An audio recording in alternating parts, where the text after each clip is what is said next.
C'est une pratique très courante dans certains pays, vous savez, repartir avec nos restes après le restaurant. Voilà.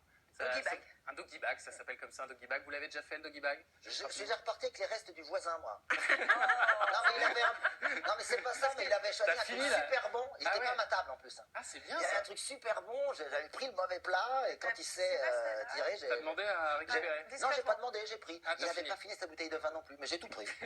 C'est pas un doggy bag, hein, ça, c'était un truc. D'accord, donc tu l'as pas ramené chez toi, vraiment? Bah si. Parce que c'est une pratique, ça, qui est quand même pas très tendance encore en France. Ah, mais tu l'as ramené chez toi? Bien sûr. T'as raison. Bah, j'allais pas boire dans la rue quand même. Non, c'est pas interdit.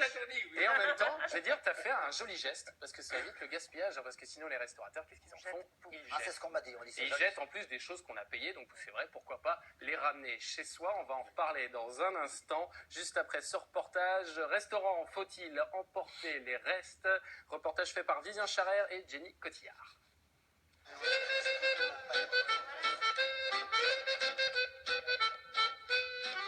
Lyon, sa place Bellecour et ses ruelles du Vieux-Centre. On y trouve les bouchons et restaurants qui ont fait la réputation. Lyon, capitale mondiale de la gastronomie. Mais la ville est aussi en passe de se distinguer pour sa lutte contre le gaspillage. On a vraiment créé une box qui va être design, qui a 6 côtés, donc qui va être personnalisable. Et elle a des propriétés comme micro-ondable, passage au four traditionnel. Nicolas, Ludivine et Victor sont étudiants en école de commerce. Pour leur projet de fin d'études, ils ont importé le concept du doggy bag. L'idée, toute bête, au restaurant ramener les restes de son assiette à la maison dans cette boîte. Une pratique économique, écologique, qui n'est pas nouvelle mais qui peine à se développer en France. La boîte est vendue 50 centimes aux restaurateurs et existe aussi sous forme de sac pour la bouteille de vin entamée, un argument de vente supplémentaire. Si les clients ont une petite faim et qui savent qu'ils peuvent prendre nos produits, et ben, au lieu de prendre un plat unique, ils prendront un menu. Ils n'hésiteront pas, ils se diront je prends quand même le menu parce que je peux remporter la faim chez moi. Déjà, 25 établissements lyonnais ont adopté la box en carton et parmi eux, il y a ce restaurant traditionnel. Allez hop! En moyenne, 230 grammes seraient jetés par assiette au restaurant.